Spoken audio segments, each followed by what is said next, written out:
Welcome back to my channel, Mitch's 미친영어코칭 YouTube channel, here for you to give you some quick lessons every week, just 10-minute lessons for you to learn some phrases, learn some ways to speak English more professionally, more comfortably, more confidently. I want you to be confident in your English. And these are videos to help you with those in maybe in a business setting, in professional settings, or even in just social settings with native English speakers. Okay, most of you are pretty advanced. Your English, I know you don't want to admit it. You don't want to say that you're advanced, but I know because most of my students, anybody who finds my content on YouTube or Instagram or my Naver blog, all of those are out there. Whenever someone finds my content, almost always they are very advanced English speakers, and they're doing some business in English. They work for a global company, that kind of thing, or they just have a lot of good native English speaker friends for a long time, so they've really improved their English over time. So most of my students, almost all of my students, are quite high in their level of English speaking.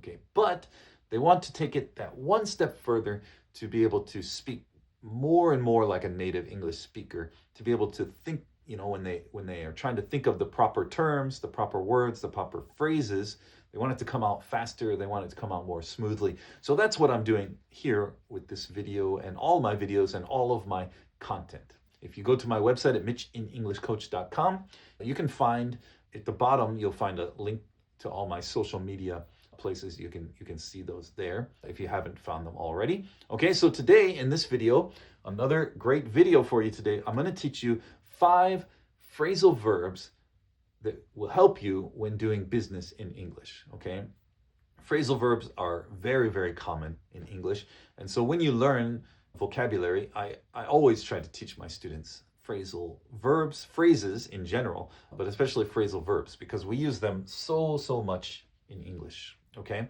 and so in business English, it isn't just about big words. Okay, we don't want to just use big vocabulary. Yes, we can learn big vocabulary, but it's about using natural phrases that flow very well in the conversation.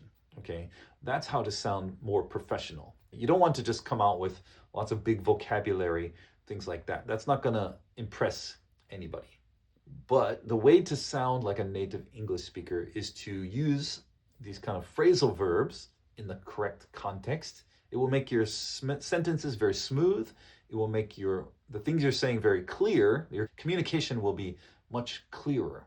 Okay, so today, 5 useful phrasal verbs. These are all just kind of random, but they could be used in the same setting. They could be used separate settings. They can be used anywhere. Okay, so here they are. The first one, number 1, touch base. Okay, touch base. What does that mean? Well, it just means I will contact you. Okay, instead of saying, okay, I will contact you tomorrow. That's okay, right? But it's a little too formal. It's a little too cold. It's a little too robot-like. I will contact you tomorrow. That sounds like, the Terminator. He's coming to your house, gonna find you. Okay, a better way is let's touch base on Monday, or let's touch base tomorrow. Let's touch base tomorrow. Touch base just means contact. It's literally the same thing as contact. So let's touch base just means contact. It's really the same as contact. I will touch base with you next week. Okay, you can say it like that. Or often we say let's touch base next week. Okay? Because, both of us are going to have to do it. It doesn't mean just I will contact. It means we're going to contact each other. We're going to talk about this again later. Okay, and kind of update, how's the progress going, anything changed, that's what it means, really, touch base. I believe it's a baseball term. You can check this and let me know in the comments if I'm right or wrong, but I believe in baseball. I'm not a sports guy. I'm not that into sports, but I believe I've seen in baseball where the umpire and the coach and maybe the pitcher or something, they will come and meet at the base, right? They have a little meeting. They have a meeting at the first base or third base. I don't know, guys. I'm telling you, I don't watch baseball, but I've seen baseball in my life, and there's something like that. There's like a little meeting at the base, and I believe that's where it comes from. Touch base, B-A-S-E. Okay, you touch the base. You talk about just a quick meeting. Okay, it just means let's have a quick meeting and contact later about this to talk about it briefly. Okay, so if you say that phrase to someone, let's touch base on Monday, they're gonna automatically, it says two things. It says, one, we're gonna talk about this, but second thing it says is this is gonna be a quick meeting, not a long meeting. Okay, so they're now not thinking like, oh, I gotta set aside 1 hour. No, touch base means we're just gonna quickly discuss this. Okay, it doesn't need to be a long meeting. So it's a good phrase because it, instead of contact, or call you, it kind of sends two signals at one time. And those are the best verbal phrases. You can say, look, I want to talk to you about this, but I want to talk to you quickly about this. And all of that is in this one quick phrase. Let's touch base next week. Okay, so that's a good one. Number two, look into. Look into. I will research it. Sounds like you're doing a science project. If you say, okay, I'll research that. That sounds like you're a student doing science homework or something. Okay, so instead of that, say, okay, I'll look into it. I'll look into it for you. Okay, that means, yeah, I'll go and I'll, research. It really means research, right? You're going to go and search the internet, ask ChatGPT. You're going to find some books, find the information that you need. But instead of saying, I'll research it or I'll get that information, a better way is to say, all right, I'll look into it. Very simple, very quick, very useful. I'll look into it. Okay, so then you have to go look into it. Don't just say that, you have to do it, right? Always follow up. That's very important. And then that leads me to the number three phrase here, verbal phrase, is follow up. What I just said, follow up. You're gonna look into it more, similar to look into, but it means I have more work to do. This is not the end, right? We're having a meeting, we're having a discussion, and we didn't get to the end. We didn't finish the conversation. There's more research to be done. I need to look into something. I need to finish some report, something. Then we'll get back together and we'll talk about it some more. And that's what follow up means. Follow up. So, yeah, okay, I'll follow up with that. Or let's say you're talking about a client. This client is having some issue, some problem. You're talking about it with your boss. And then your boss says, I need you to follow up with that client. You say, okay, yeah, I'll follow up with the client and get back to you. Okay, that's another way to say it. It means I'm going to go to that client. I'm going to talk to them. We'll kind of work out the issue, the problem, come back to you and report back to you. Okay, so all of that means it's my responsibility. So if you say I'll follow up, that means I'm going to do this. The whole process, it's me. I'm not going to make you do it. I'm doing it. Okay, so that's important to know about this phrase. If you say, all right, I'll follow up with this client, or I'll follow up with that employee, that means I have to go to that person, talk to them, come back and report back to the boss or whoever's in the meeting that you're talking to. Okay, so a good phrase to use though, because often things do not get finished quickly and easily in business, right? Some things take a long time. There's a process. You have to go back, follow up again. We can also say it like this. Let's have a follow-up meeting. We need to have a follow-up meeting about this. That means this meeting was not enough. We need another one. Okay, we're going to have to continue this conversation. Okay, so very useful for that phrase too.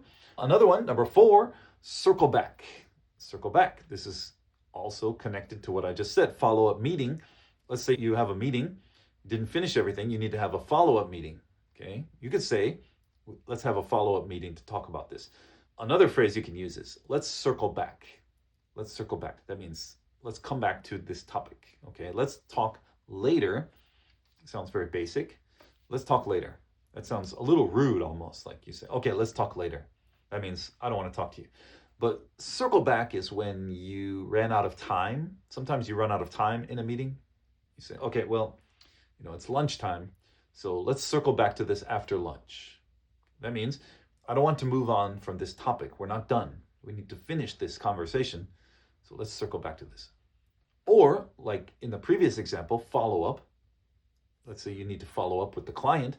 Your boss might say, okay, let's circle back to this after you follow up with the client. So that means first step is mine. I have to follow up with the client and then we circle back and talk about it.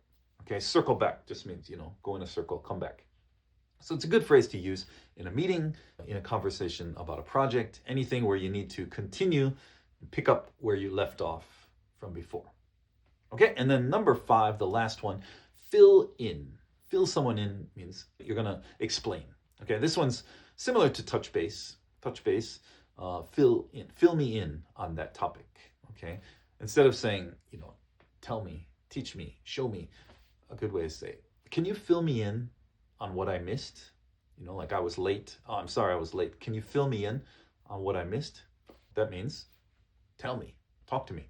Okay, so a good phrase to use, because when you say tell me or talk to me or show me, those sound like very strong commands. They could sound very strong commands, like you're ordering this person, especially in a situation, let's say you're late, like I said.